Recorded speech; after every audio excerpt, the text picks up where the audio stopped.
What's happening all? Welcome back into another live Marching Drummers 6-week challenge show. For those who haven't seen us before, my name's Geoff. Obviously from the accent I'm sure you can tell I'm based in the UK. I'm a professional drummer in the UK. I've got some drum corps experience from back in the day. I marched with cadets in Bergen County, the Blue Devils, and I taught the Bluecoats. Over the six-week kind of period while we've been on lockdown here, what we decided to kind of create was this concept of a 6-week Marching Drummers challenge. And so 6 weeks worth of lessons happening on a Tuesday and a Saturday, a Wednesday and a Saturday even, where we're doing all sorts of content. So for you guys who just dropped in, have no clue what this is, get yourselves into this little group here called the Marching Drummers Lounge. In the Marching Drummers Lounge, we've got all the previous shows, and we've got the notation for most of the lessons, and a whole bunch of other fun content in there. So who's this for? Well, it's for beginners all the way through to advanced guys. So if you're just taking up marching drums, rudimental drumming, that kind of thing, then you're going to get something from these lessons. You're particularly going to get something probably from the earlier lessons. We're on show number 8 now, so the first lessons I spoke about a lot of technique and stuff. And also if you go to the YouTube channel, Freestyle Rudiments, where we got that one there, then there's a bunch of lessons on there just all about technique. So go check those out. If you see me kind of looking over here, it's because I've got the feed over this side of the room, so I'm just seeing who's dropping in. Well, I can't see who drops in, but who's saying hi. So Suggs, nice to see you. Yeah, happy haircut. So here in the UK now, we've just got, well, we're starting to come out of lockdown. I've managed to get my hair finally cut. I feel about 10 years younger with a haircut. I probably don't look it, but it doesn't feel good once you get a haircut. Okay, so back to what we're doing today. So today we're going to be looking at continuing our kind of goal towards creating an effective and efficient practice routine. So one of the concepts of this is that when I was young learning drum corps, I didn't really have a clue why I was practicing things or what to practice. I just knew that I'd watch a DCI corps doing it, and because they did it, I must have to do it. And so I'd kind of practice that way. And so what I want to give you guys is maybe a bit more knowledge in what to practice and why to practice and at what times. So we've gone from very simple in the first few weeks, slowly getting more difficult. And today we're kind of, like I said, halfway through. So we're going to look at a couple of exercises today. Let's have a little look at what we're going to do. We're going to talk about this concept today of the grid. So the grid is a template idea.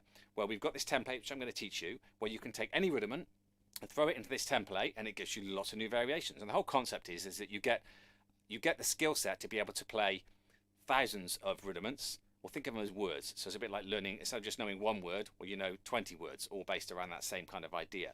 So we get 1,000 different variations of maybe 20 different rudiments. And so I'm going to show you that today. We're doing a 16th note version today. There's also a triplet version. You could do it in 5s, you could do it in 7s, whatever you want, okay?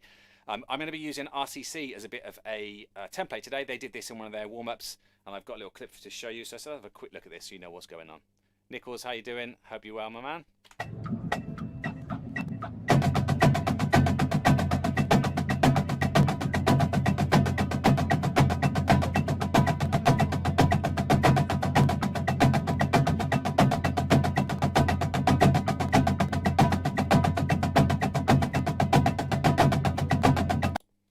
So that goes on, and the other thing we're going to look at is we're going to look at an old Cavaliers exercise. So I don't know exactly what year, so I think I've got it written on the sheets when we get to the sheets in a moment, but the Cavaliers exercise I think is 2008 or something like that. Let's have a quick look. Oh, not that, this.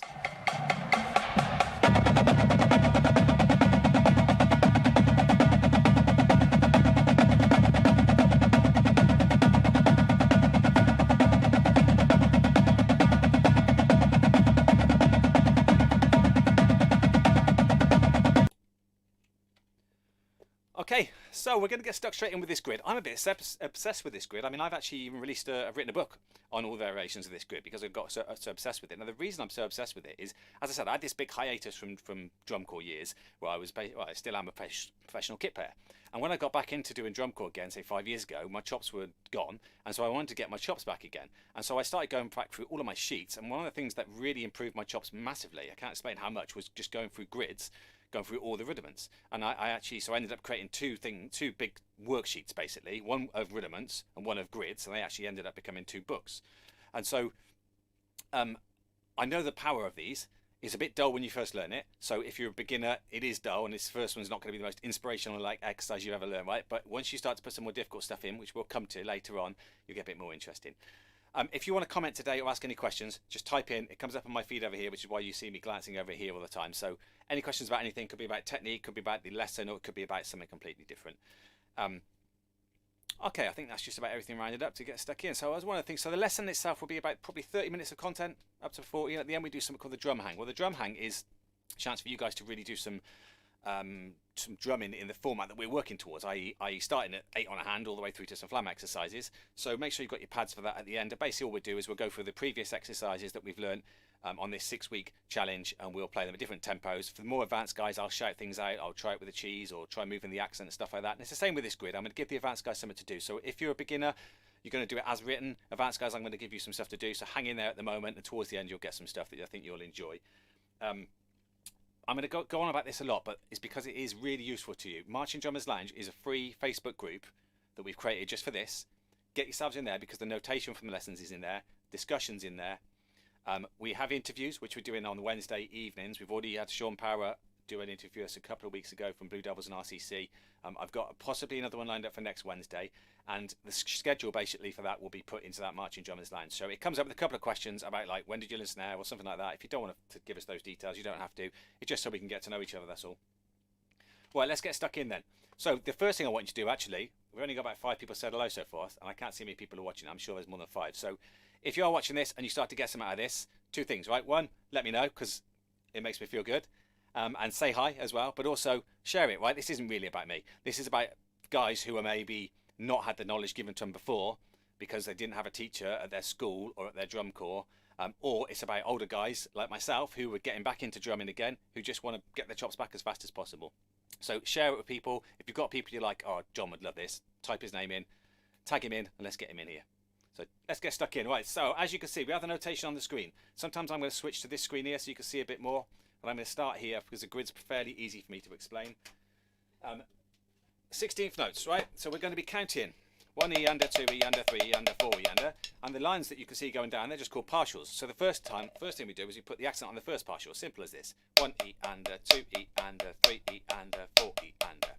Right, anyone can do that, right? So we've got an accent and 3 taps.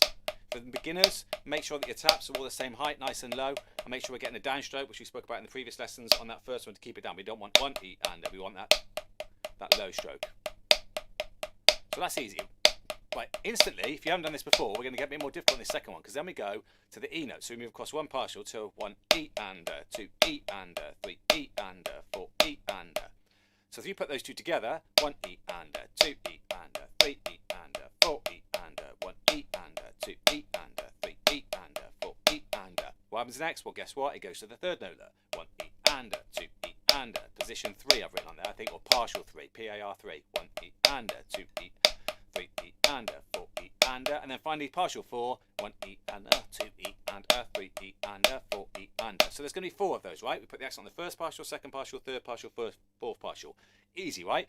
If you've done this in your sleep, try putting something in there already, right? We're going to talk about this a little bit later, but put an embellishment in there. Maybe we'll put a diddle on the second note. So you go 1, 2, 3, 4, then 1. So the diddle stays in the same place, look. But the accent moves. Beginners, don't worry about this, right? I know it's tempting, but you're going to get lost if you don't stick with it anyway. Or if that's easy for you, put a flam on it. So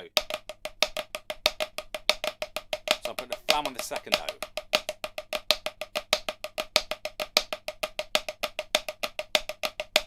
So that's for you advanced guys out there, right? So what happens then? Let's play this with a metronome, and then we do 4 of them, then we do 2 of them, then we do 1 of them. So let's start with, let's get a metronome so you can hear it. I'm going to put the voice on.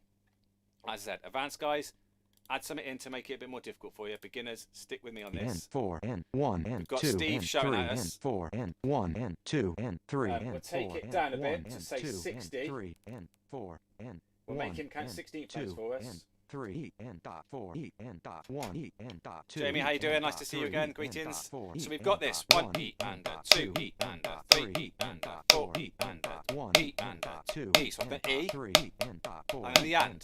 1 E And. dot 2 E And. dot 3 E And. dot 4 E And the at. 1 E and dot 2. We're going to go back round again, the same thing, alright? So we get a 1 E and 2, 3, 4, 1 E, 2 E, 3 E, 4 E, and 1 E, and 2 E, and 3 and 4 and 1 and 2 and 3. Okay, we're going to stop this time. So we call that the 4 section, right? Easy, right? Why is it called the 4 section? Well, we played each one 4 times. So what we're going to do next, we're going to play it the 2 section. Well, we played them twice. Let we go 1 E and a 2 E and a 1 E and a 2 E and a 1 E and a 2 E and a 1 E and a 2 E and a. For you guys who are into the marching stuff, you're going to have to mark time to this, right? It's really important that you can mark time to this. Now, what's going to happen is your feet are going to want to go. If you've just done this, they're going to want to follow the accents. You've got to keep those off the accents and on those downbeats. Let's try the 2s. 1 E and dot 2 2 E and dot 3 3 and dot 4 4 E and dot 1 E and a 2 E and a 1 E and a 2 E and a 1 E and dot 2 E and and 3 E and dot 4 E and dot 1 E. Right, now we play that section twice. So let's do it once more. We'll do it twice, that's right. 2 3 4 1 2 1 2 1 2 1 2 back again 1 2 1 2 1 2 1 2 good. So like I said, it's dull, isn't it, right? It is a dull exercise. So why was I getting all like hyper about this at the start, saying it's cool, right? Because it gets interesting when we put the embellishments in there, right? But you've got to understand this framework to have any chance of getting the whole exercise. So we've got 4s, then the seconds, 3rds, 4th partial, then we do 2 of each. 1 2 1 2 1 2 1 2. Do it again. 1 2 1 2 1 2 1 2. Right, then we're on to the 1s. The 1s are where it starts to get difficult, right? I'm going to go a little bit closer so you guys can read this. So the 1s mean we're doing one grouping of 4 notes for each one. So we get 1 E and a, 2 E and a, 3 E and a. So it moves the accent straight across, look. So we're on this one here, this highlighted blue, look. So you can see we've got 1 E and a, 2 E and a, 3 E and a, 4 E and a, 1 E and a, 2 E and a, 3 E and a, 4 E and a, 1. If you're a beginner, that's hard. If you don't, right, you can just think of 5s and cheat. But that's not the way to do it. You've got to be able to mark time to this, all right? 1 E and a, 2 E and a, 3 E and a, 4 E and a, 1 E and a, 2 E and a, 3 E and a, 4 E and a, 1 E and a, 2 E and a, 3 E and a, 4 E and a, 1. Again, like I said, more advanced guys, stick that flam in there still, or put a diddle in there.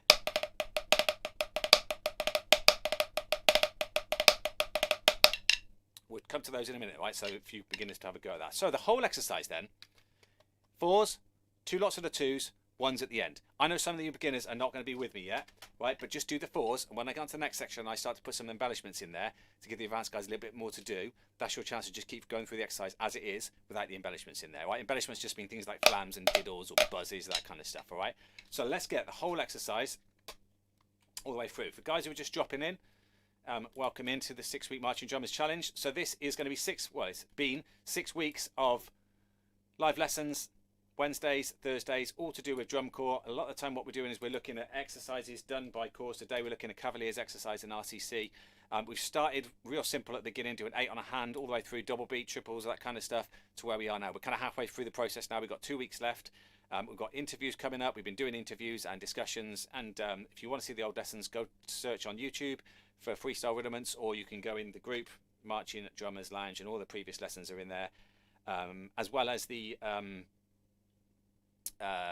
notation. Right, today's notation isn't there. Right, I messed up as soon as I stood over here. I was like, oh man, I haven't put the notation on for today, so apologies for that. I'll put it on straight after the lesson. Warren, thank you, man, appreciate you dropping in. So Warren just said hello. If anyone else wants to say hello, type in, it comes up on my screen over here. Right, let's get this ready then. So I can't get the whole exercise on the screen for you, right? It's too many notes, but if I get that much so you can start to follow along.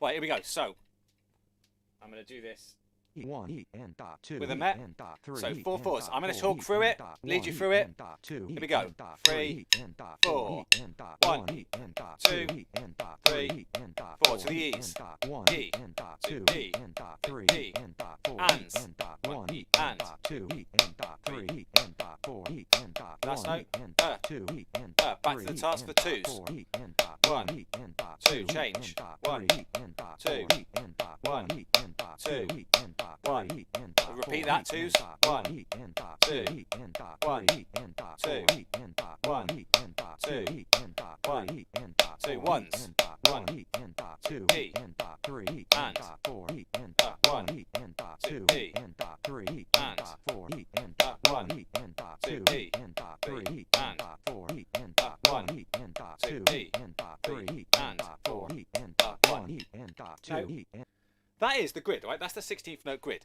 It's dull, isn't it? I said that before, right? It's dull because we're not putting all the other stuff into it. You have to know that grid, that template first, to be able any chance of being able to keep up the stuff we're going to do now. But what I'm going to do is I'm going to start to put embellishments in here, which is going to make it a lot more interesting. But I'm only going to get you to do the 4 section, these I can't even say it, embellishments, all right? I'm going to get you to do just the 4 section. We're not going to bother the 2s and the 1s, only because I will probably do that at some point during this lesson, right? But only because it's going to take ages for you to figure this stuff. This is homework for you, right? The grid. I can't teach you like 50 grids in a 30-40 minute lesson, right? That's going to take 30-40 weeks. So let's quickly check out RCC playing this again, and you'll see that what they do is they do the flams. So they just literally move the flams where we've put accents. Let's just get them up, I think.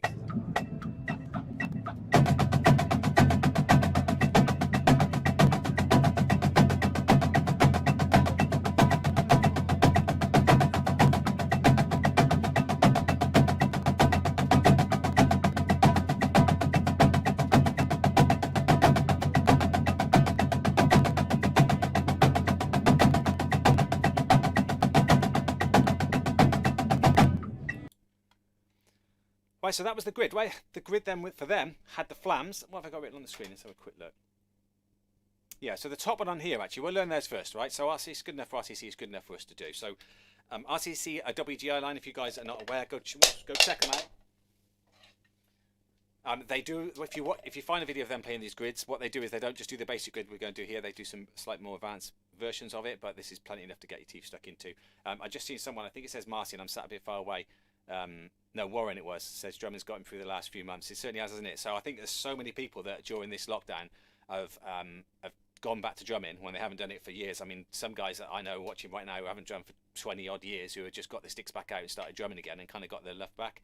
I think one of the things that this virus has done is made everybody start to think about what you actually enjoy. So if literally for the rest of your life now you've got to spend your whole life and you haven't got to work, what would you do? Well, quite a lot of people are realising I'd probably start drumming again. So why not do it while you are working? Is I guess the argument. But what we're doing, my little part in that is that I'm hoping over these 6 weeks that we can inspire a lot of people to get the sticks back out again. All right, I'm not involved in any drum corps again, so I'm not going to suddenly at the end of this go, right, come and join my drum corps. I don't do drum corps at all anymore. The last time I did drum corps, I taught at Bluecoats, and then I marched actually again after Bluecoats in the UK back in like 2000, I think it is, 2001 maybe, around that kind of time. Percussion Theatre, which is a freestyle group that I kind of run. We do a lot of stick tricks and all this kind of stuff to music. We started that again about 3 years ago, and that's really what's got me back into drumming again. But I've really quite enjoyed this 6 weeks because it's given me a chance to go and look at what all the drum corps are doing now and what the WGI are doing and how much it's kind of grown. So anyway, enough chat. So let's have a look at what's going on. So what's happening in this first one, look, the Flam 4 grid. What we've got is we've got 1, 2, 3, 4. Then we move the flam to the second note, right, to start with. 1, 2, 3, 4. Then the third note. 1, 2, 3, 4. And the fourth note. 1, 2, 3, 4. And back to the start. Now, beginners, this is really important for beginners. You need to get a metronome that's shouting like Steve is there, right? Because that's going to get tattooed into your head so you know exactly where you are, right? We'll try that once. I'll try another one. Here we go. 1, 2, 3, 4. 1, 2, 3, 4. 1 and 2 and 3 and 4 and 1. Let's play it again, the same part.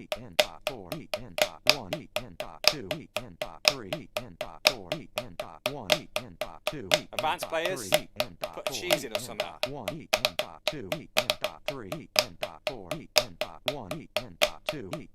Okay, that'll do.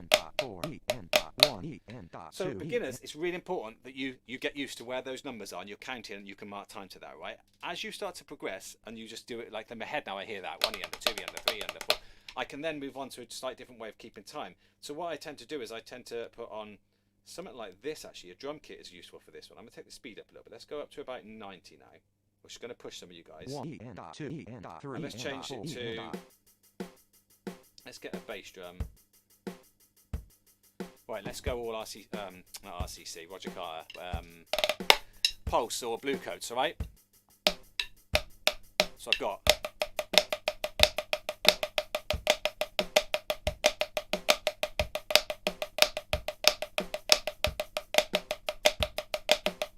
And again, 2, just the 4s. 1,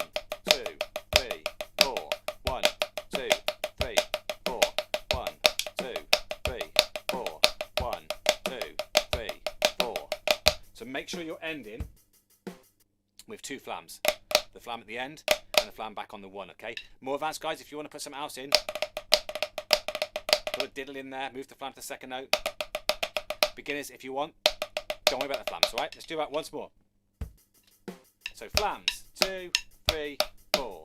1, 2, 3, 4. 1, 2, 3, 4. 1, 2, 3, 4.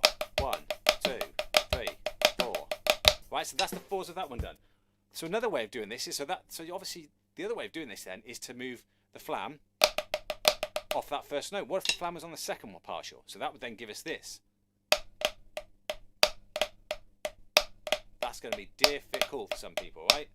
So it's a quiet flam now.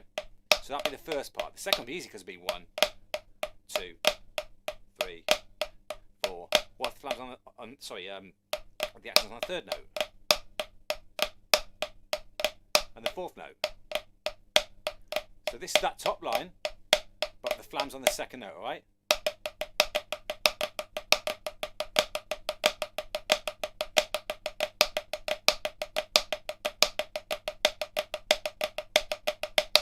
Now you could go through the whole grid then, so you could go back to what I taught you earlier, do the 4s, do the 2s twice, and then do the 1s. And all of a sudden then you've got this mastery over this part. If you ever have to play this, you've got mastery over every place the accent can ever be. What else could you do? It's just been a question. I just want to quickly read a second. You can have fun with these. Keep the flam jag on 1 and move the accent. Yeah, exactly. So Warren's just said that you can have a lot of fun with these moving. There's all different ways we can move. We're going to talk about those today, Warren, actually moving the different things. So there's all different things you can do with these. Right? The basic one is always move the accent and leave the rudiment where it is. You can move the rudiment if you want. You can move the diddle. We'll talk about those as we go through. So if you have a look at the second one, what's happening on the second one where it says flam 4 grid there? You can't quite see it, can you? If you have any questions, by the way, type in because it comes up on my screen here and I can do my best to answer. So what's happening in this one, look, is the rudiment is staying in the same place. So this part stays the same all the way through, but the accent still moves. So that now goes 1, 2, 3, 4, then 1 accent, 1 accent, 1 accent, 1 accent, then 1 accent, 1 accent, 1 accent, 1 accent, 1. Make sense? Everyone with me at the moment?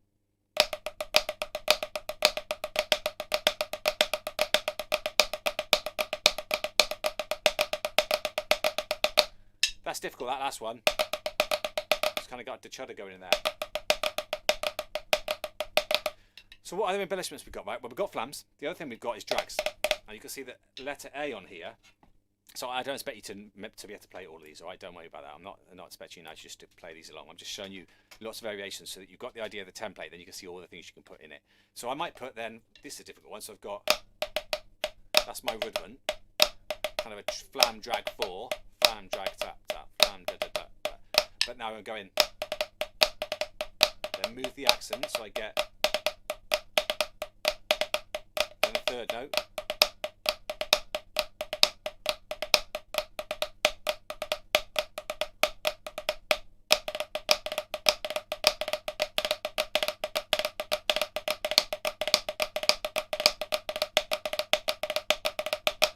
Make sense?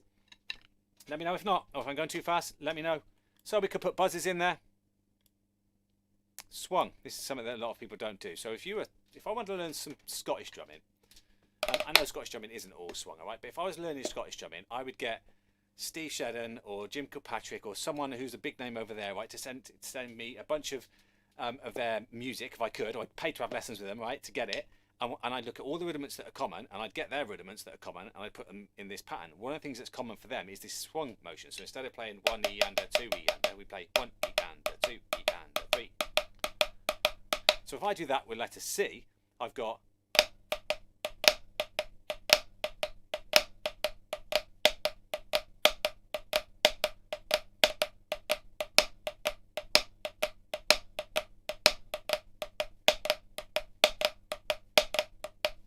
that opens up a whole bunch of new stuff. Say you do paradiddles, so I do normal paradiddles, then I move the 2nd note, then the 3rd note, and the 4th note, but I do it swung, we get an interesting pattern.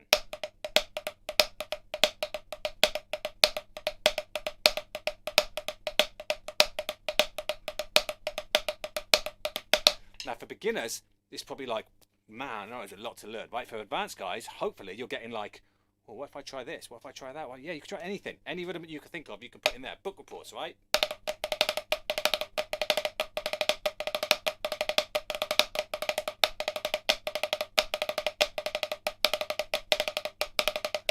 And you can go through the whole grid in that way. And there's more and more advanced phases than that, but that's the basics of a grid. So at the moment then, everyone's hopefully with me. Let's watch RCC once more so you understand exactly what's going on here. Any questions at the moment? Get typing away. Will I try and get my mouse to come back to life and play this for you? Come back, mouse. Here we go.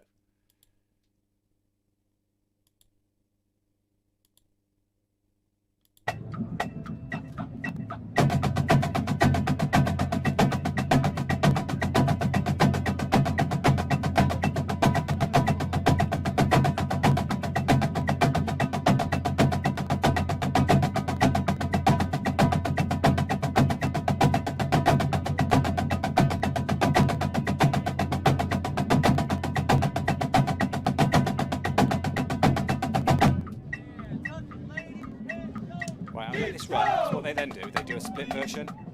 And what's happening is the snares are on straight for 2 section. So that's the 2s, and the 1s. And then they go back and play the 4s again.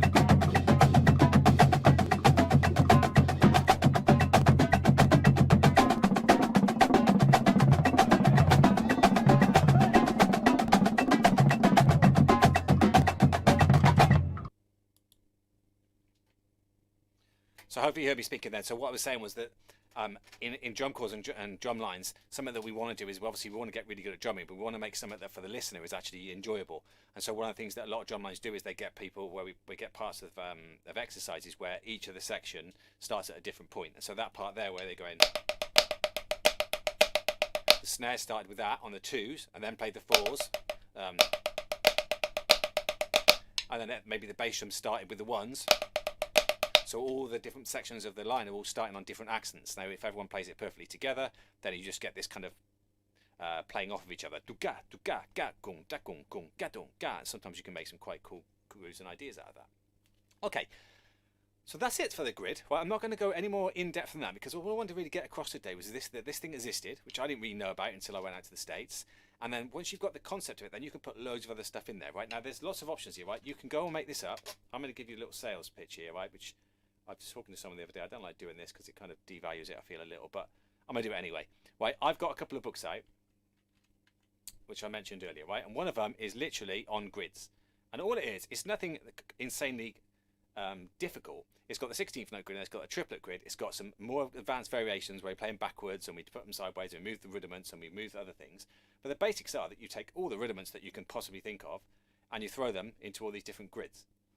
Now, for some people, you could sit and you could spend a whole bunch of hours writing that out for yourself, or if you want, as I just showed you there, get online and buy one of those. You can see on there, there's 2 variations. There's for £5, there's a PDF version of it, or for, I think it's about £12 at the moment. This is the different book, but basically get yourself on Amazon, order one of these, and it's full of all of your grids. Now, as I said, you can get away with making them up yourself, just saves you a bunch of time. That's basically the sheets that I used to get my hands back going again. I turned them into 2 books, and that was one of the books that I created. So maybe check that out. Right, notation. I've got to keep going on about this because I want to get people in here. Marching Drummers Lounge. If you're not already on it, get yourself in there after this lesson on Facebook. Type in Marching Drummers Lounge. Say, add yourself to the group. It'll ask you a couple of questions. You don't have to answer those if you don't want. Just ignore them. And once you've added yourself in, you can see that I do a bunch of extra lessons on there. So stuff after the lesson. But the main thing is the notation from the lesson today will be on there later for you to have a look at. YouTube, we've got lessons on there for you more sort of beginner guys. There is some advanced stuff on there. I've done some breakdowns of how to play Blue Devils, snare breaks and Vanguard and a few others. Maybe go and check that out if that's something that you're into. Right, but back to our lesson. Any questions at the moment, by the way? Let us know where you're watching from as well. I'm interested to know where people are watching from. I know most people are probably in England, but this time of day, America, I imagine most of those guys are still asleep, but let me know where you're watching from. Okay, right, so what are we on to next? Well, let's have a look at this DJ diddles then. I've been wanting to do a paradiddle exercise in this 6-week stretch. Last week, actually, or the week before, and I just couldn't find any. I was quite shocked, actually, how few paradiddle exercises there are. Went back 10, 15 years ago, a lot of people were doing paradiddle exercises, and obviously a lot of people are playing paradiddles in their book.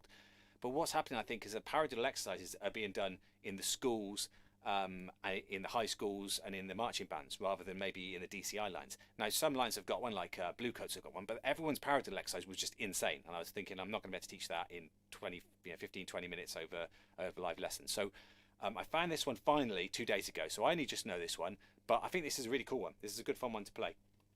So let's have a little look. Oh, we got someone from Poland watching again, Marcin. I forgot, yeah. And Florida, awesome. Well, Blue Coast 99, someone just said. I assume he's talking about the paradiddle exercise. So yeah, awesome. And Houston as well. What time is it there? That must be you must be a fair way behind in time zones. I bet it's early in the morning in Houston, Florida. How are you guys dealing with this virus out there? I'm interested to know. So I was supposed to be going to California 2 months ago. So right at the start of this, and I was going to catch up. We had like a Blue Devils reunion, like 10-line reunion planned, and we got to Disney and doing all that cool stuff. Obviously, it got cancelled because of the virus, but we've actually booked again to go next April, I think. So I want you guys to sort things out over there so I can get back out there. Let me know what it's like.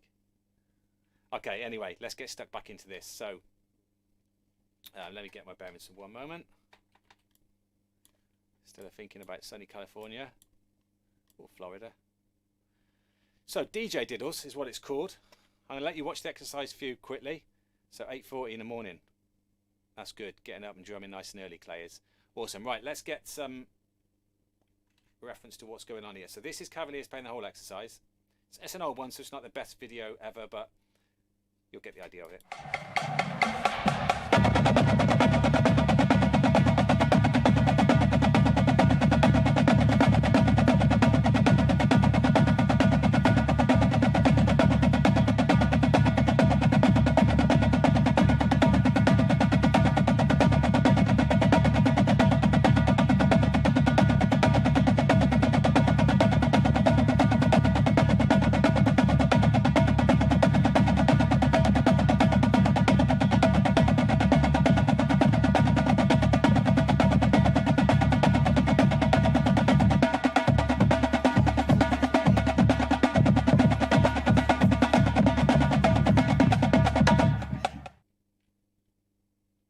So we're going to look at that, right? Martin's just said mostly staying at home. I think that's the case for most of us, isn't it? I think that, like, obviously, if anyone watching this has lost a friend or family member during this virus, then nothing's going to make this virus good ever for you, no matter what you do. But I think everybody who's been lucky enough not to have lost anybody, there's a lot of good that could come out of this. I would never have done these lessons. There's not a chance I would have had time to have done these lessons without all of this virus happening. It's made me think about what I might do going forward in the future. There's all sorts of people giving out all sorts of content. It's making people kind of reevaluate a lot of things. So I think if we can make anything good out of this, then let's do our best to do it. Like I said, some people have lost family members though, so yeah, it ain't all good. Right, DJ Diddles. So we've just seen what the exercise is. There it is written out. I was unsure about how to go about breaking this one down because there's quite a lot of different paradiddles in this. So what I'm going to do is I'm going to kind of push through it quite quickly at about sort of intermediate speed, right? I'm not going to go crazy fast. I'm not going to go super slow. So you keep up with it best you can, beginners. If you can't, it's going to be put up on the group afterwards anyway. So go and learn it at your own pace. There's going to be a few rudiments here that are difficult. It starts off piece of cake though, right? So the first one we've got is 6 paradiddles. Literally just 1, 2, 3, 4, 5, 6. Right? Then we get a paradiddle with a kick. Or paradiddle with a kick just means what we spoke about in the grid actually, when you move to the second note. So if I move to the second note on a paradiddle, I get paradiddle. Paradiddle. So what would happen with a kick is you would normally play, say on the second one, I'd get paradiddle, paradiddle. So it's moved slightly, right? And the other one's the same, as you can see. It's going close on this.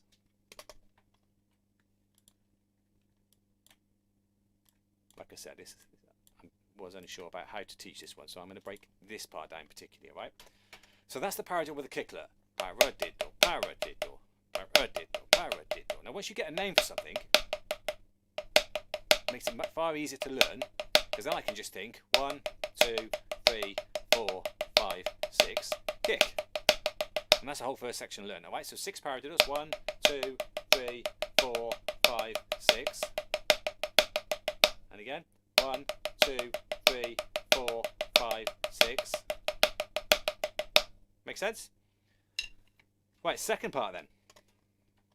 If you're struggling with that, sit and practice it now when I'm showing the second part, because you'll pick up the second part much, much, much easier. So the second part, I've got 4 paradiddles. Then I've got bounce triplets. 4 of those, or puggaders. Followed by a paradiddle, which is then going to put it on our left hand, right? Which you know what's going to happen next, because all a drum chord does, we play it off the left. So let's try those 2 bars together. So I get 2, 3, 4. 1, 2, 3, 4. Bounce, bounce, bounce, bounce, paradiddle, stop. And again. 1, 2, 3, 4. Bounce, bounce, bounce, bounce, paradiddle, stop. Once more. 2, 3, 4. 1, 2, 3, 4. Bounce, bounce, bounce, bounce, paradiddle, stop. Right, we're going to try that whole top line. So if you remember, we had 6 paradiddles, then a paradiddle with a kick, or 2 paradiddles, I guess you could say, with a kick. So all of E, then we got 4 paradiddles, then the bounce triplets. Okay, that's good enough. Right, so we get 1, so I'm going this speed. 1, 2, 3, 4. Paradiddle, paradiddle, paradiddle, paradiddle, 5, 6, kick. Then 4, 2, 3, bounce triplets. Bounce, bounce, bounce, bounce, paradiddle, stop. Now what's going to happen there, the line that you can see underneath, or you can just about see, oops, being covered up by my face, isn't it? Is this exactly the same thing, but off the left hand. So left hand lead playing exactly the same thing. So left hand, right, left, right, left, right, kick. Left, right, then bounce triplet, bounce triplet, bounce triplet, bounce triplet. If you've never done that before, right, I'm sure some of you have never done a left-handed paradiddle kick. I'm going to go in a bit closer. So this part here, the reason I'm spending a bit of time on this and going quite slow is this is probably the most difficult part of it, learning these little kicks here. It gets a little bit easier after this. So that part there is the left-handed kick.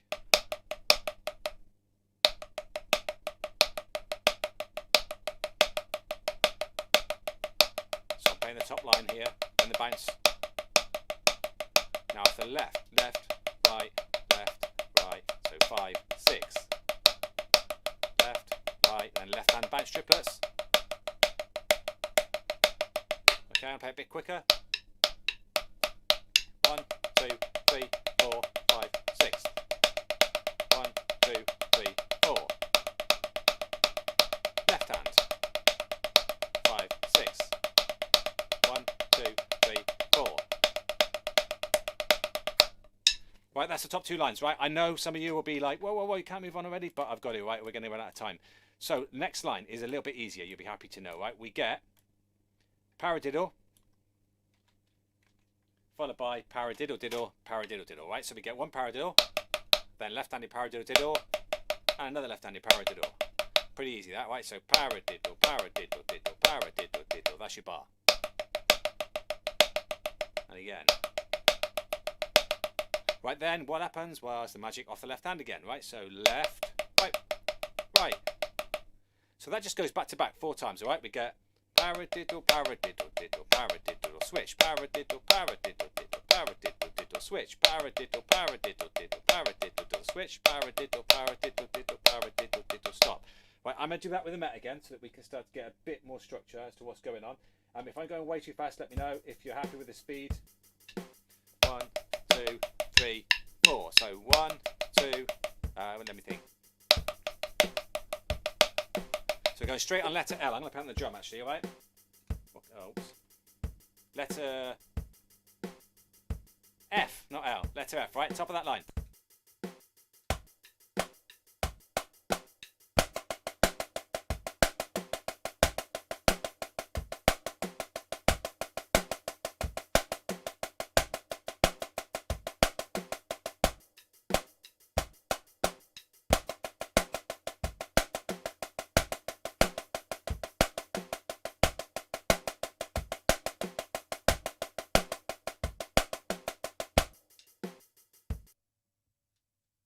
Right, that was not too bad, I don't think, and nor is the next bit. So the next bit is reverse of what we played earlier.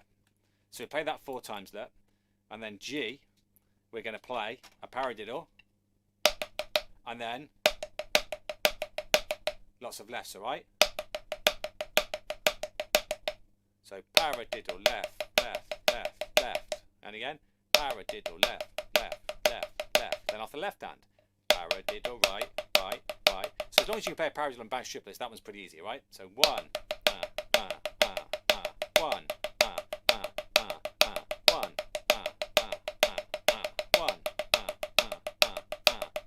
We're going for a nice full turn and taps nice and low, right? So 1, 2 is G.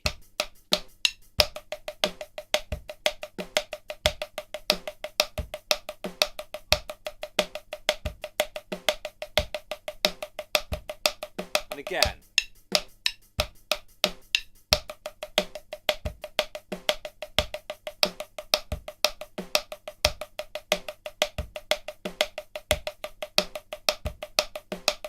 Good, good, good, good, good. I think it's Jamie's from Mexico. I didn't know that. That's a long way as well. Guys, make sure you say hello to these guys, man. Bringing the world together. Okay, right. So H. And I'm pushing through this quick way. I know you're probably going like, well, I just got that one. It's all going to be in the group, Marching Drummers Lounge, after this lesson. 5 minutes after this lesson, max. I'm going to put it all in there, right? So you can go back and learn it. What I want you to get from this at the moment is the main layout and understand how it works. Right, this next bit is difficult, right? So even I struggle with this. Even I, like I'm genius or something, right? But when I say even I mean as in, like I've had 2 days to learn this and I'm still struggling with it. Right, so this part here, we've got paradiddle with a kick, which ain't too bad. Because we did it earlier, yeah? Then we've got this weird pattern, right? Which I'm going to call the turnaround, right? Or something like that. Because we've got a 5, where it goes right, 2 lefts, and a right. Now, if I loop those around lots of times in a row, I get groupings of 5 or quintuplets if I want to think of it like that. 1, 2, 3, 4, 5. 1, 2, 3, 4, 5. 1, 2, 3, 4, 5. 1, 2, 3, 4, 5. Well, in this case, we want 8. So what they've done is they've put a 5 in there and then a bounce triplet, and that gives us our turnaround rudiment, right? So it goes.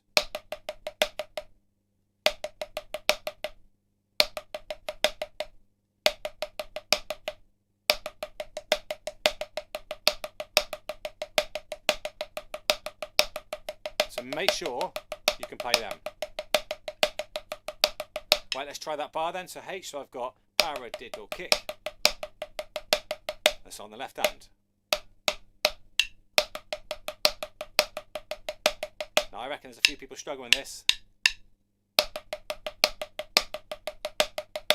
If you are, put your hand up in the group. In the feed, I mean.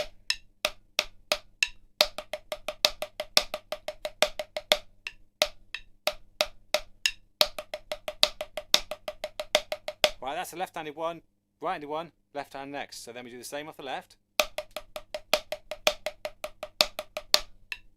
So the second bar on that line. Let me just move it across. I just realised you can't quite see it, can you? If I ever do that, by the way, you can't see. Just type in so I know. Right, here we go. So second bar on there, right?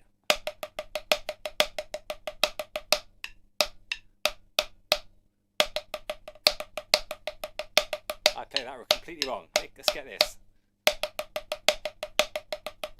Right, I'm going to play them back to back now, right? So I'm going to do the first bar and the second bar.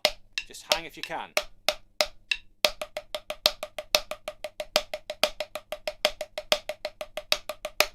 I'll do 4 and then moving on.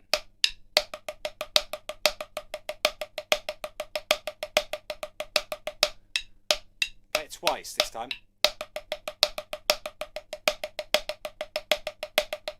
Again.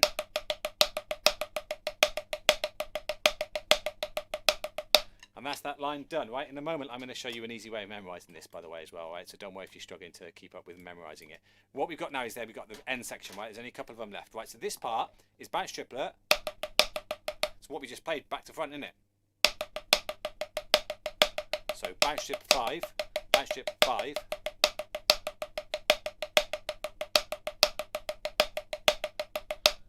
Easy, right? I'm going to skip that one because this end bit is another bit that's going to slow us up. So what we've got here is, right, I've got inverted paradiddles right now, which go right, left, left, right, and left, right, right, left. But they kind of, it's almost like a bounce triplet with a release on the end. Bounce triplet, release, and then bounce triplet, release, and bounce. So it goes hand to hand like this.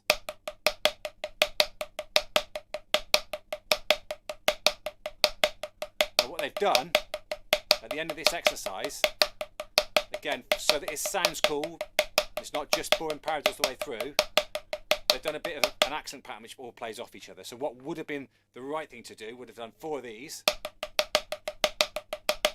and then you can't quite see what happens next, but it's bounce triplets and just gone. That would have made sense, right? But that would have made it sound quite not interesting at the end, right? So what they've done is they've made the snare line, moved that accent by 1 note to the right, so the next section ends up with the double leftlet. So you can see it goes. So there's a little double left in there to end.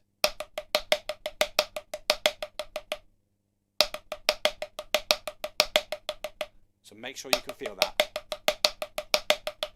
Then the final bar is upbeats, as in like it starts on the E, bounce triplets. So we get 1 E and a 2 E and a 3 E and a 4 E and a 1. 1 E and a 2 E and a 3 E and a 4 E and a 1. And obviously the bass or someone else is doing a downbeat, maybe, so you get kind of something like that. Okay, right, I need to make this so that we can get through this though. Right, as I said, in the group, this will be in there later. I made this little one here for you guys to read because I think that this is actually a lot easier to read. When you start to get this exercise, when you've been playing it, well, not even for a little while, but once you understand paradiddles, right, you don't really need the paradiddles written out. Everyone knows paradiddles once you can play them. So what I've done is I grayed out all the paradiddles. So then to memorize the exercise, you can see it's basically do a bunch of paradiddles, so 6 of them, then a kick, then a bunch of paradiddles, then the bounce triplet part. That's the second line now. So a bunch of paradiddles, 6, the kick, a bunch of paradiddles, and then the bounce triplet. Then a paradiddle with the paradiddle diddle, paradiddle with the paradiddle diddle. Repeat.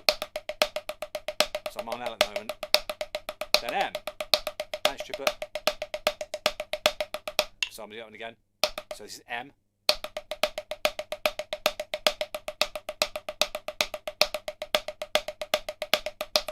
I'm screwing it up.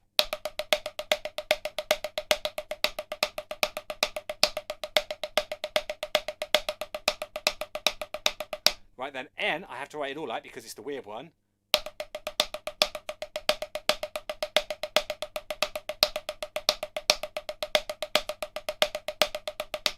Oh, I have to write that because there's another weird one. And the little tag at the end.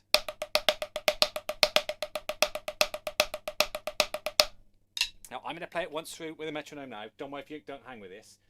If you can slightly read that fast, awesome. If you can't, don't worry. But I want you to have a reference to be able to watch all these lessons. They're kept on Facebook, right? So you can watch it afterwards on Facebook. Get yourself in the Marching Drummers group, and you can see it in there anyway. But also, they are on YouTube. So if you go to YouTube, Freestyle Rudiments, they're in there. All right, let's have a go at playing this then.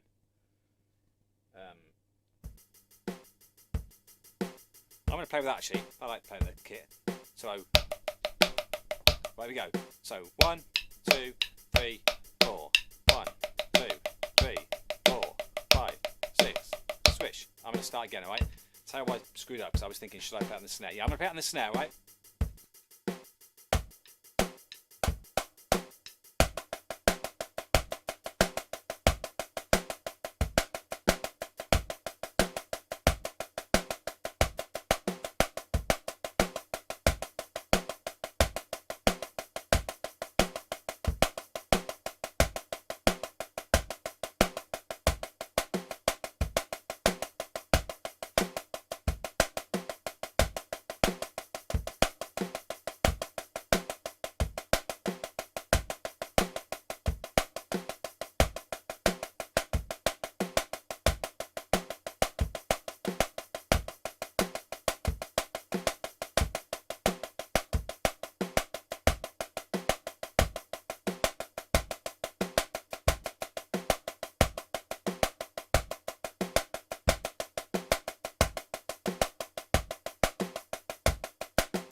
Okay, so that's going to be your reference to go back and watch, right? What I'm going to do, what I normally do, is in the group, in the Marching Drummers group, as you'll see when this pops up in a minute. What I'll sometimes do is I'll get the video of the Cavaliers playing it, and I'll put the notation underneath. I'll put that as a video in the group. You'll see it in a moment. There's one there, which we've done previously.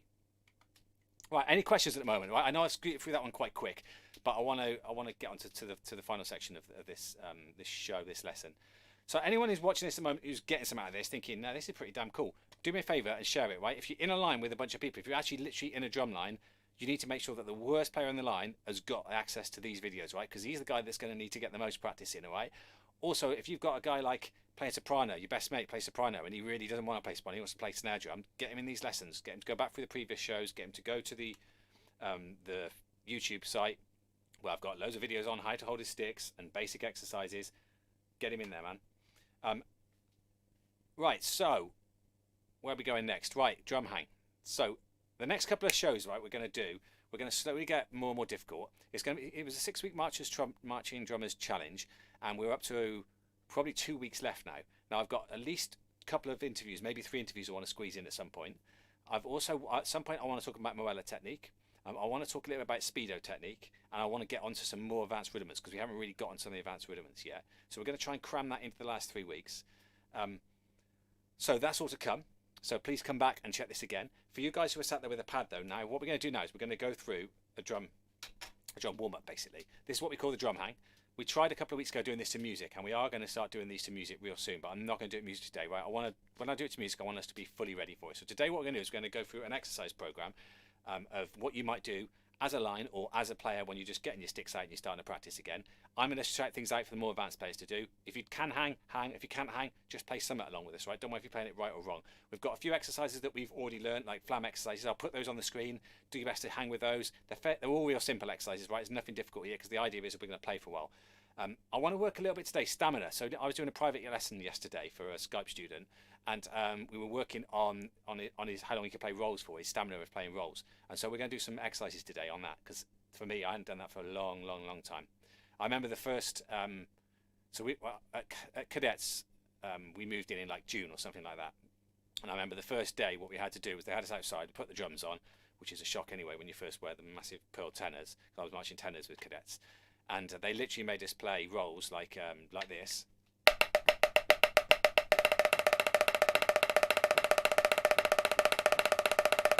And the roll was going on for like 16 bars. And they did that, honestly, for about 20 minutes while we marched around and around and around until people just stopped. And all the new guys, all the, basically everyone who wasn't a vet was just falling over and just giving up.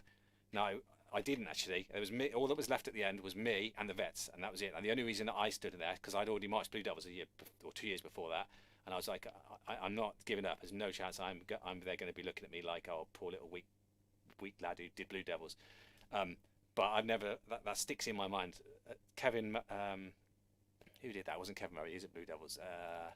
Willie Higgins. Man, he was a monster. But it was good fun.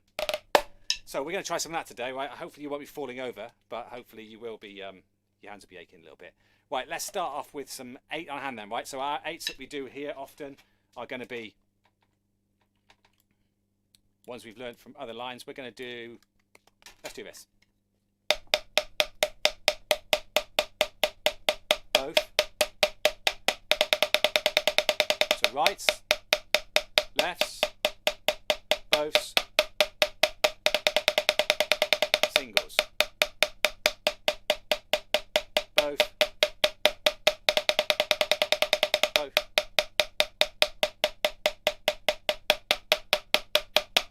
bit faster, bit lower as well.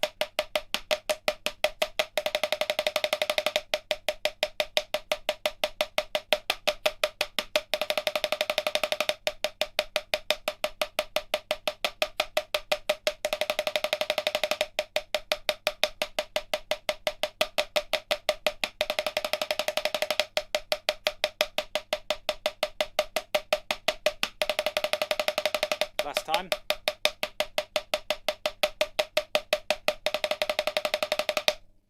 I'm going to do some of this on the snare drum. What we're going to do is we're going to do the 4s from grid, so this part here.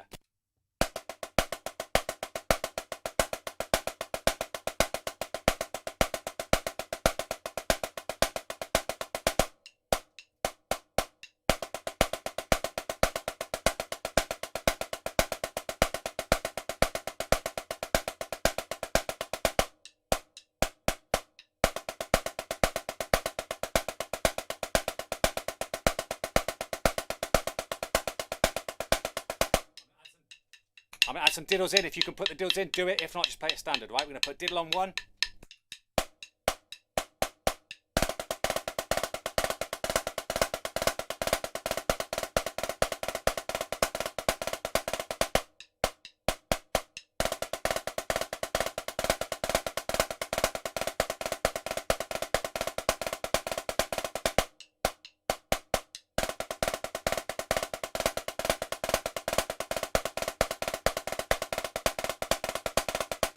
Diddle on 2.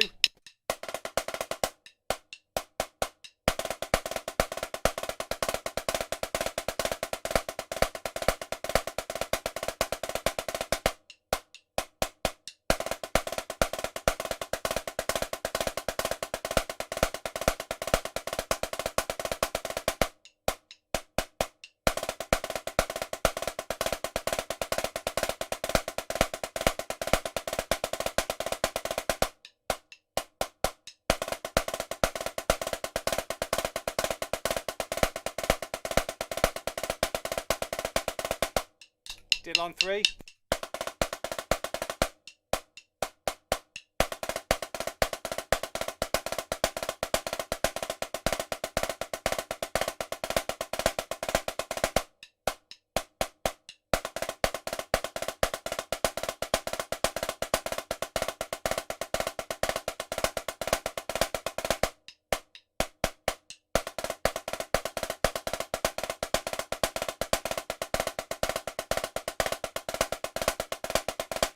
And diddle on 4.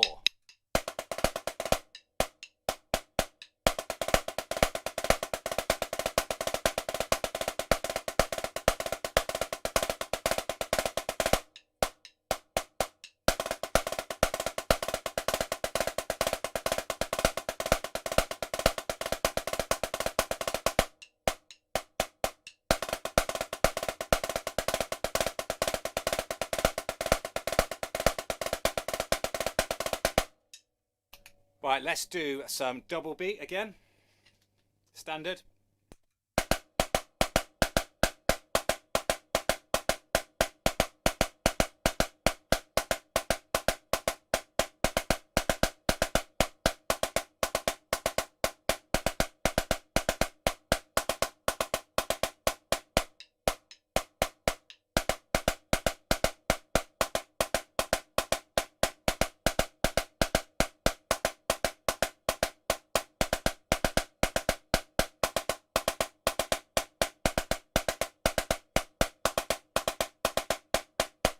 Try and take it real low, 3 inches.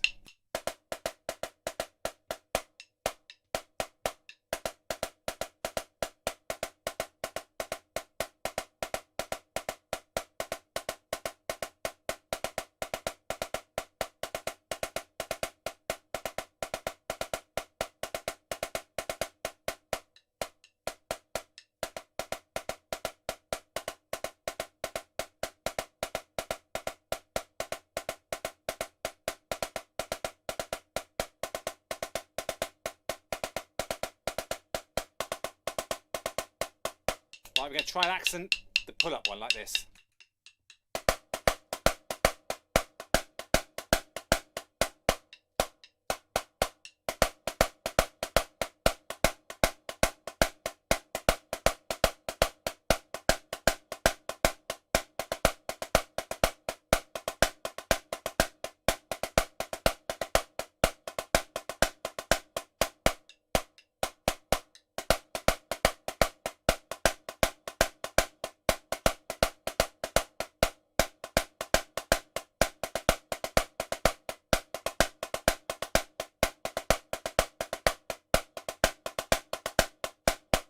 Right, now we're going to do some rolls in a moment, and we are going to ache, right? But what we're going to do, at some point I'm going to say, right, play legato, just 8 on a hand just to loosen up. So real big, loose, get that lactic acid out of his hands, all right? So we're going to go...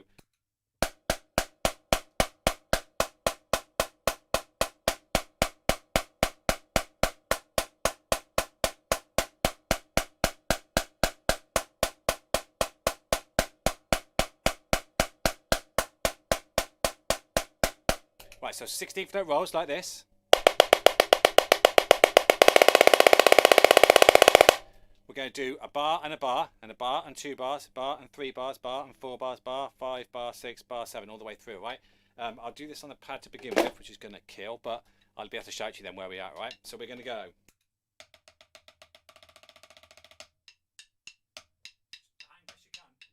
Hang best you can.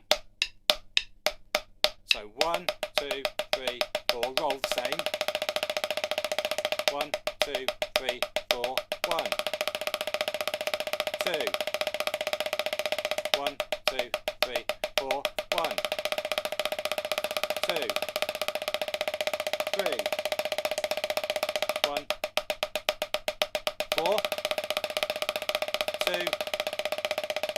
3, 4, 1. Oh, I'm struggling. 1, 2, 3, 4, 1, 2. Right, 1 second. We're going to go 5, right? 1, 2, 1, 2. Not roll yet.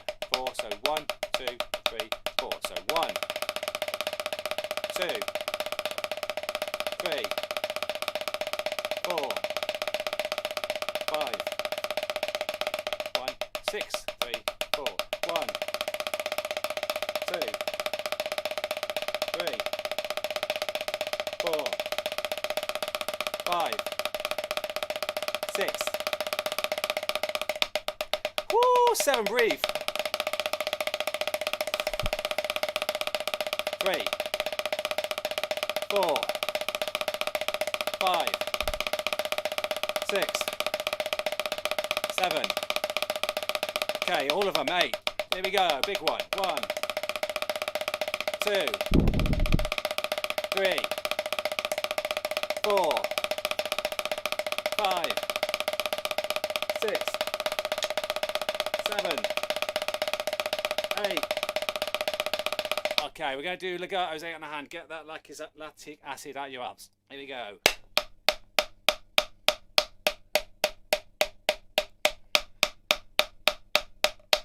Anyone else absolutely killing? My arms hurt then. So anybody who's never done that before, that's the sort of thing you do on tour in DCI, and you pay money to do that as well. But joking aside, 5, 6, 7, 8, it does build up the muscles. Your technique goes awful, the roll goes awful, but those muscles, they grow a little bit every time you do that. So eventually you can do it for as long as needed.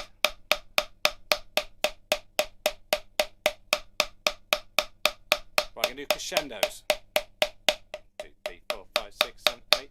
2, 3, 4, 5, 6, 7, 8.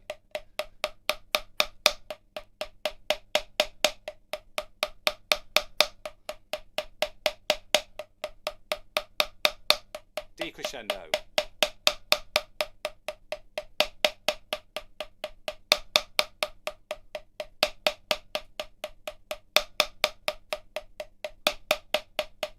Okay, last one. Okay, I'm guessing everyone like me is aching now. That was hard on the pad, man. I wish I'd done it on the drum. Right, we're going to do some flams next. So as we go through this process, one of the things that we're doing here is a lot of drum core lines we do is you do something to get everyone's brains tuned in and get your hands moving, doing 8 on a hand. Then you maybe do some accents and taps or some double strokes. Then you do some rolls, and eventually you get up to flams, and then maybe you do your actual show. So we're up to flams at the moment. In one of the lessons, I can't remember which lesson, maybe lesson 3, we did Carolina Crown's flam exercise. We're going to look at that. If you guys have never seen this before, you might have to go into the group to get the notation if you're unsure, but I'll put it on the screen here best I can. All right, there we go. So it's a pretty simple one, all right? There's one little part in there that's difficult. We're going to have a go at playing that. How's everyone's hands feeling at the moment? Everyone good? Also, as we're going through this process, if you've got anything you want us to play, shout it out. Right, so Crown flams, we've got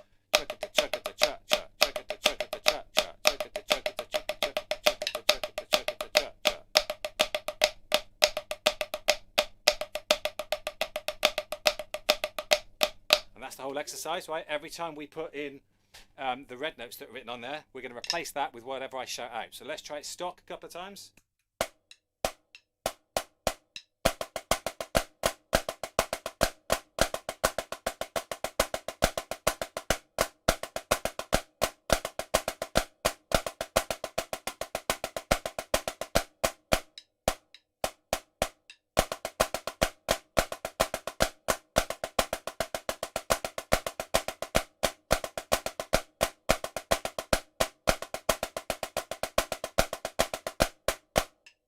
Let's flam drag everything, but not the red notes.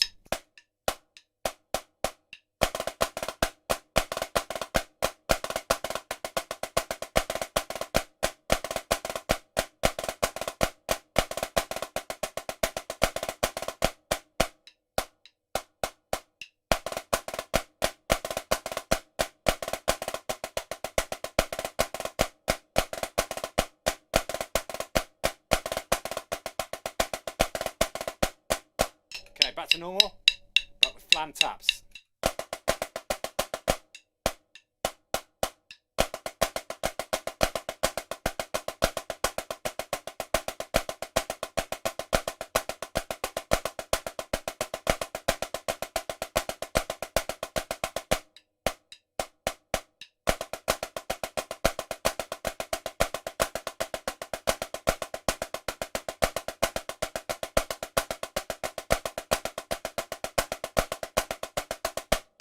If you can do inverted taps, do those instead.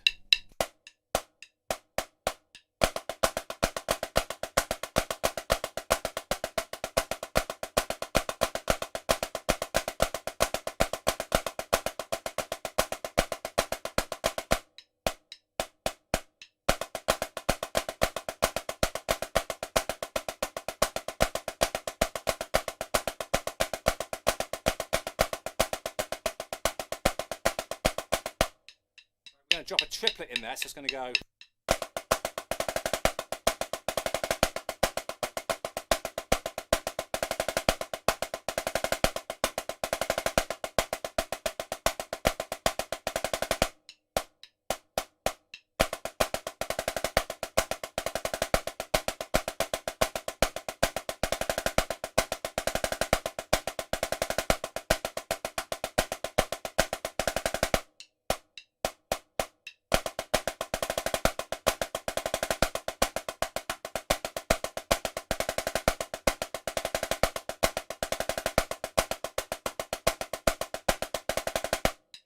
Let's drop in rolls.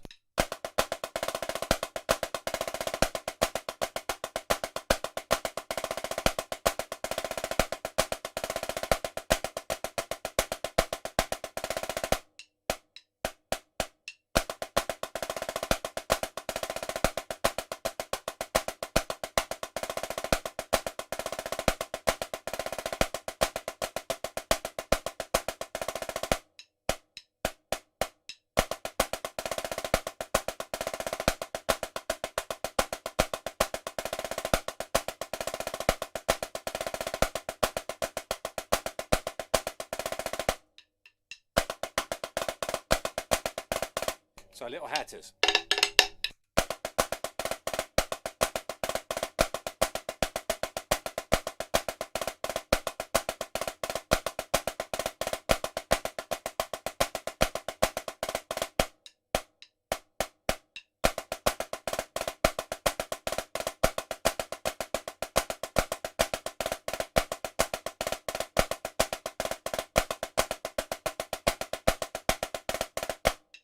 Okay, Marcin's asking for some Swiss Army triplets. We'll throw those in, and Nick's got to shoot. Thanks for watching, Nick. Catch you again, man. Hope you're well. Enjoyed your video, by the way. Blue Eagles video. Right, Marcin, so Army triplets. Yeah, so there's a few ways we could do it, right? We could go.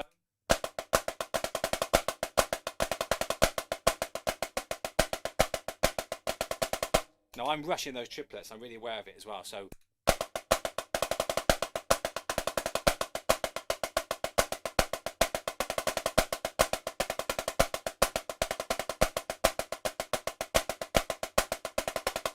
No, I can't do it. I can't just be out of time. Right, I'm going to have to put a metronome with that, only because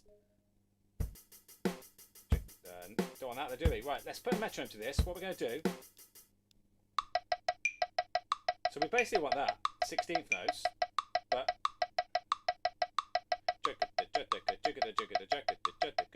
maybe a bit faster. Maybe 100 beats, right? So if you're practicing this at home, what you want is you want your metronome 100 beats a minute, 8th notes. Let me just try it.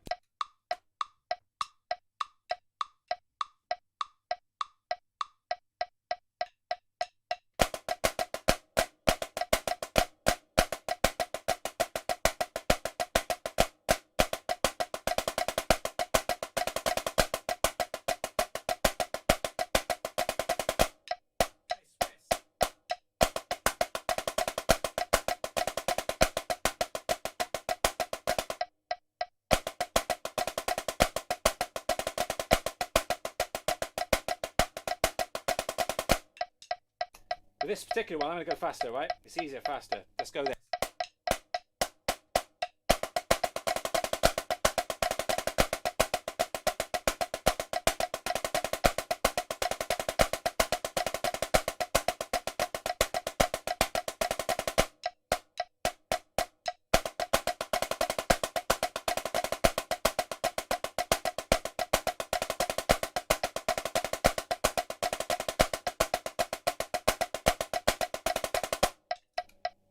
If you know how to do it, the Swiss kick, put that in there.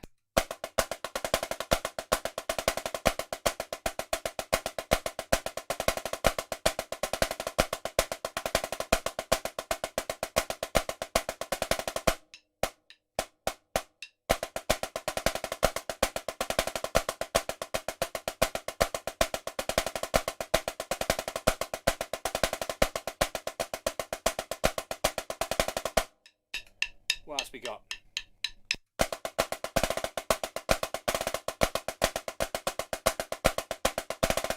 So I'm doing a cheese paradiddle, and this switches hands.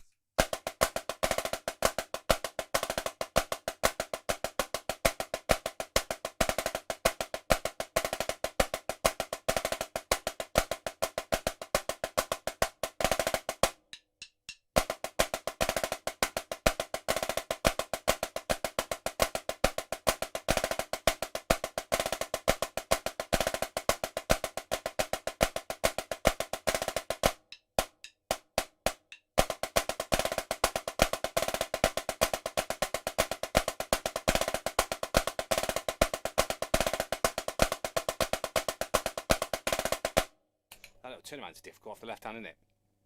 Paradiddles.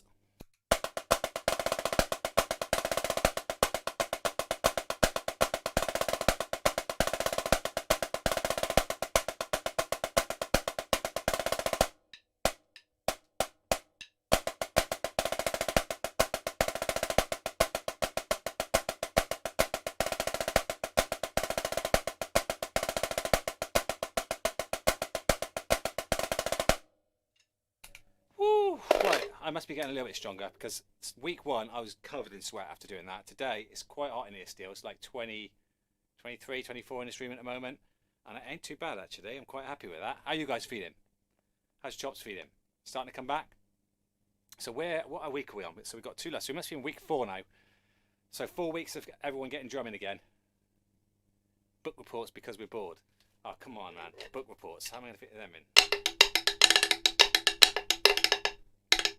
Sorry, yeah.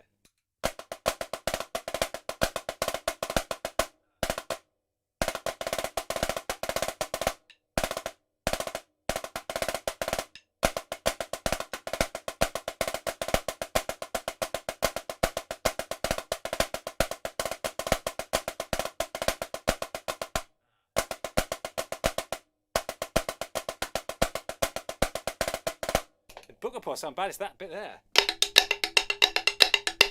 Come on then, book reports.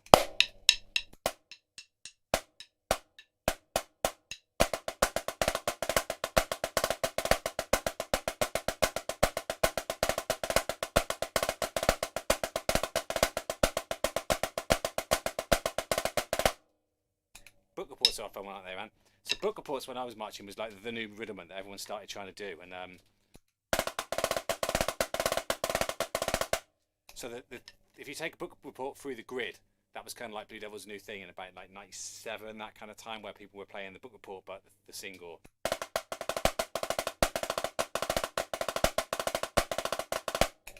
wonder how much it's used now, the book report. I bet it still will be used a lot. Fun rudiment, that one.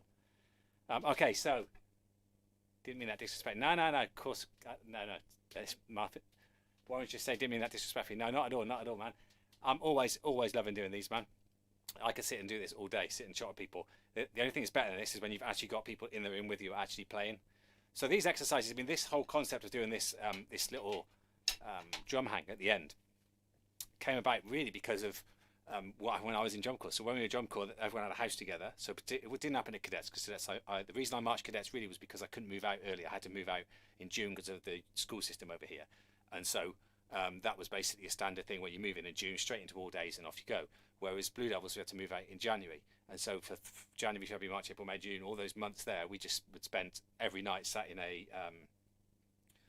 apartment. So a bunch of the guys who were marching had an apartment together, so we just sit in there all night on real field practice pads, and we'd go over all these exercises. And yeah, there's nothing better than just sitting, going through exercises with people. Just the thing is, when you get that group mentality, is everyone wants to outdo each other. So what would happen is someone would say book report, and then someone would go away and go, well, what about book reports with the second accent or the third accent, and then you'd have to kind of learn that. I think that's one of the reasons why for a long time Blue Devils was had a lot of the talent.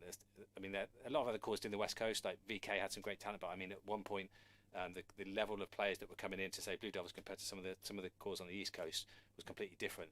I think that reason was because of that, because all those guys were spending months and months hanging out together, learning all these exercises. Now it's evened out a lot because people are marching WGI and stuff like that. But I'd be interested to know if there's still a little bit of that going on. I just want to read a couple of messages. So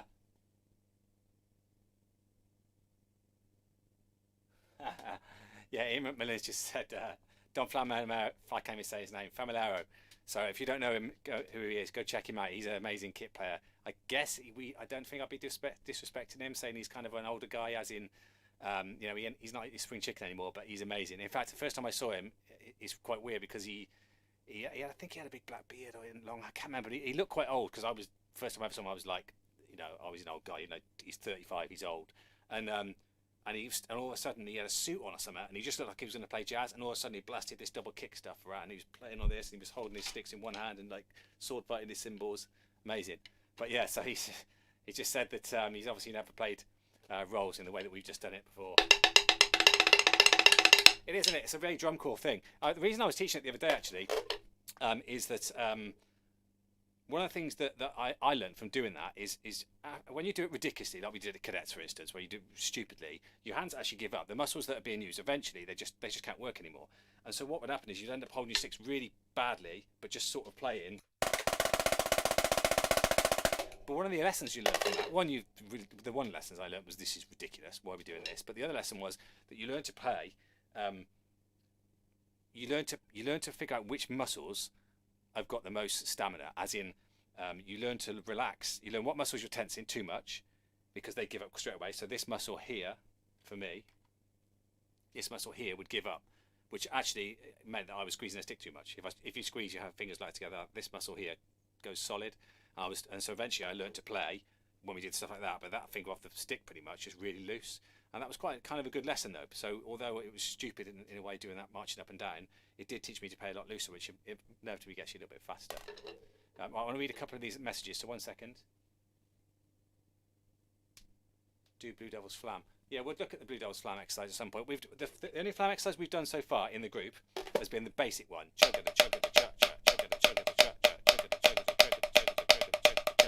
We haven't done the newer one. I don't even know it. It's like a 5, isn't it? I have played this one. We'll learn this one maybe before the end. Maybe that's something that we'll do, is I'll do a lesson on teaching that one. I've learned this at some point, but I need the music in front of me to play it. I know that it's got 3s and 5s in, like... And it's an odd time signature. We'll do that one for you before the end, all right? Not today, though. I need the music. What was you saying? My high school moulded our BD uniform. BD, yeah, so many corps that have done that. So it's funny, isn't it? Because there's a couple of UK corps as well, which moulded their uniforms off Blue Devils. And when I say moulded, I mean is literally copied. There's a in the south, in the sort of London area. So for you guys who are watching it from America at the moment, in UK, our sort of most successful, let's say, drum corps were from around the London area, because they would win the most titles. Now, obviously, in the UK, it's a bit different to America. We've got a big load of population who live down in London, and then a fairly big one around sort of where I am in Birmingham, and then be sort of spotted around everywhere else. And so they will obviously be able to kind of bring the best talent in. But one of the things they did to win was they very much copied cadets. So you would see corps and they'd have exactly the same uniform, they'd play the same show, they'd play the same parts. And then the same sort of thing has happened a little bit in the UK with, I forget, was it Southern Aurora had a Blue Devils kind of uniform, what looked almost exactly the same. But I think the thing is, when you're that age group, when you're 12, 13, 14, 15, all you want to do is look like Blue Devils, or look like those guys. So in some ways it makes sense to do it. I mean, it made perfect sense for people like Senators and Blue Eagles and that, because they were playing a show that was already been molded together and been made almost the best it could be. And it's just like, well, is the best it could be. Show, learn that. So it worked really well for some of the corps. I didn't march in those London corps, sadly, but I was in a corps in the UK called Sunrisers. We had a fair bit of success as well, but maybe not quite as much as them in terms of wins. Okay, we've got you in DCI before. Yes, I marched Blue Devils 95, Cadets 97, and I taught Bluecoats for a few years after that. I was tenor tech. So someone just Southern Aurora, yeah. Let me just pop up in it. It's got a couple of other questions.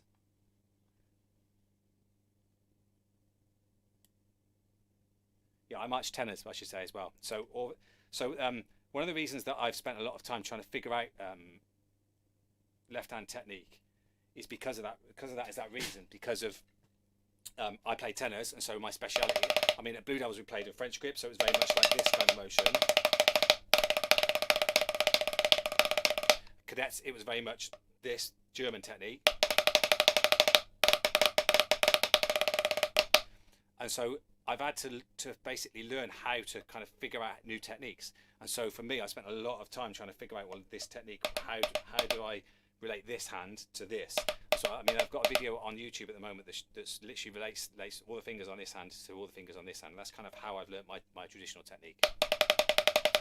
I don't say that I've got a perfect traditional technique. I certainly haven't done a DCI drum corps season with traditional technique. And the reason I say that is that the amount of chops you get by just playing 8 hours a day like this, marching in America, is huge. You really do need to put that kind of time in. Right, there's a couple of messages. Just going to scroll back down.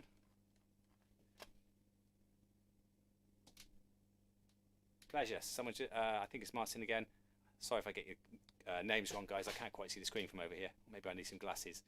Just a thanks for the great workout. Yeah, I enjoyed it too, and see you next time. Yeah, so with that in mind, actually, so the next time you're going to see me is Wednesday at 7:30. That's UK time. And obviously Saturday again at 2 o'clock. I'm possibly going to be putting up another interview on Wednesday. We've got to line it up first of all. Now, as I mentioned to you guys before, we had Sean Power over in California. The next interview is also going to be from California, so I'm going to have to figure out time zones and that kind of thing to figure all that out. It possibly happen on Wednesday, or I may do it on the Sunday or something like that. But if you keep an eye out on the schedule for that, if you get yourself in the Marching Drummers Lounge, if you're not already in there, all of the information on that interview will be in there. Or you can just, try luck and hope it pops up on your Facebook feed, all right? But you're going to be getting a lot more information if you get yourself in there. If there's no other questions, so someone just said, seen a video of Sean. Yeah, is that L? I can't see from here. I can't see if it's Eli or L. Hold on. Okay, I hope you don't get your name wrong. I think it's Eli. So yeah, so Eli's just saying that he saw the video of Sean Power. Did you enjoy it? Was it good? I enjoyed doing that interview, actually. I knew that Sean would be good. Sean's got a really good way about him. He comes across really well, and I kind of picked that up from his YouTube channel, from watching his videos. He's got videos on his YouTube channel where he's learning other corps books, and he's got some comedy stuff and that kind of thing as well on there. And I think sometimes you can sort of see if someone's going to be a good interview. So that's one of the reasons why at the moment I'm kind of there's certain guys who I really want to get. I didn't interview anyone, in all honesty, because I think everybody has got a story to tell, and even whether they march DCI or not, everyone's got an interesting story, and it's almost like the older the guys are, the more interesting the story is. But I've got some other DCI guys, some WGI guys lined up.